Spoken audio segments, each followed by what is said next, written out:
नमस्कार सर. नमस्कार सर. तुमचं नाव आणि पत्ता सांगा.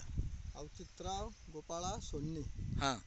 रायनार पानवड, पानवडोद, हां, तालुका सिल्लोड, सिल्लोड, हां, जिल्हा संभाजीनगर, हां, राज्य महाराष्ट्र. हां, आज आपण या तुमच्या शेतामध्ये आलेलो आहोत. हां, 2 ते 2.5 महिन्यापूर्वी हां, तुम्हाला मी तुमच्या हातामध्ये जे कंपोस्टरीचे हां, हे देऊन गेलो होतो, हां, बरोबर. दिलतं. तर साधारणतः 2.5 महिन्यापूर्वी हे आमचे मित्र आहे संदीप खोंडे सर, त्याच्यानंतर चोबे सर, हां, यांच्या समोर तुम्हाला हे कंपोस्टरीज आपण दिलं होतं, हां, बरोबर. हां. मग हे तुम्ही कुठं वापरलं काका?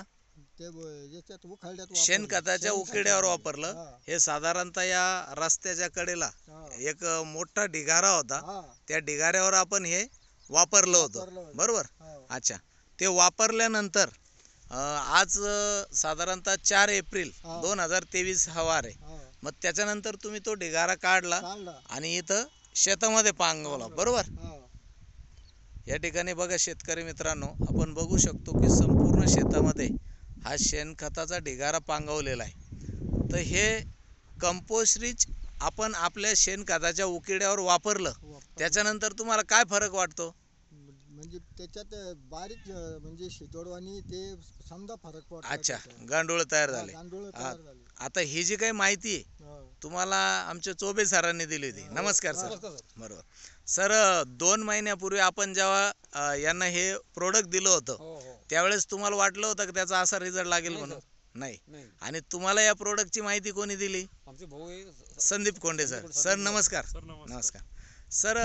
खोंडे सर, ज्यावेळेस आपण सरांना हे प्रोडक्ट दिलं होतं त्यावेळेस तो ढिगारा कसा होता हे सांगता येईल का? तो साधारण एक 4 फूट उंच होता. उंच. हां हां. हा, आणि तो खड्डा जो आहे तो 4-5 फूट खोल असेल. खोल असेल. हा, असा एक अंदाज होता. आणि आणि साधारण आपण त्याला एका ड्रम मध्ये हां त्याचं पाणी तयार करून हां त्याला असं एक 2-2 फुटाचे खड्डे खड्डे तयार करून यांनी पहारीने आपल्या आणि त्याच्यामध्ये टाकलं, पाणी सोडलं. म्हणजे कंपोस्टरीज 200 लिटर पाण्यामध्ये अगोदर टाकून पाणी सोडून घेतलं होतं सर त्या पूर्ण खड्डा त्या ठिकाणी पाण्याने हीट उष्णता कमी केली आणि आणि त्याचा रिझल्ट म्हणून आज आपण पाहू शकतो. साधारणतः आपल्याला यायला उशीर झाला, हा. पण 2 महिन्यानंतर थोडंसं उकरून दाखवा काका.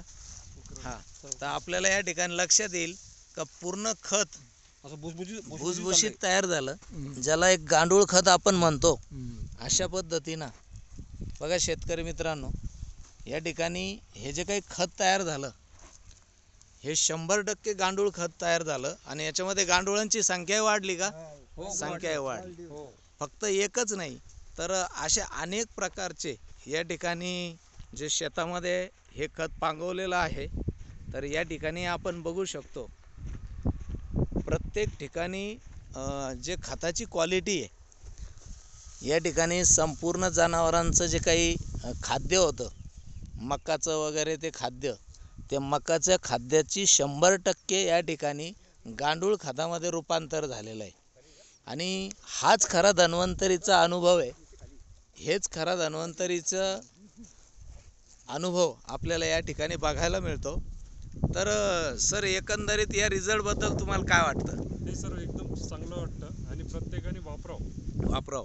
याच्यामध्ये कुठल्याही प्रकारे गवताचं बी आता या ठिकाणी निघणार नाही. आणि चांगलं कुजलेलं शेणखत वापरायला असलं की बाकीचे पुढचे होणारे प्रॉब्लेम कमी येतात. काका एकंदरीत हे प्रोडक्ट वापरल्याबद्दल तुम्ही पूर्ण समाधानी आहात? इतर शेतकऱ्यांनी वापरलं पाहिजे. वापरलं पाहिजे. आता हे जे सर आहेत, तुमचं काय नाव काका? तुमचं नाव सांगा. किरण रमेश इंगळे. किरण रमेश इंगळे. तुम्ही हे बघितलं, हे खरं आहे का सगळं? हो, खरं चांगलं आहे. अच्छा, म्हणजे हे प्रोडक्ट वापरताना तुम्ही बघितलेलं आहे. आज तुमच्या डोळ्यासमोर हे सगळं घडतंय, बरोबर. तर एकंदरीत या प्रोडक्टचा, धन्वंतरीच्या प्रोडक्टचा 100% रिझल्ट आलाय असं तुम्हाला वाटतंय? हो, आला सर. ओके. धन्यवाद सर. थँक्यू.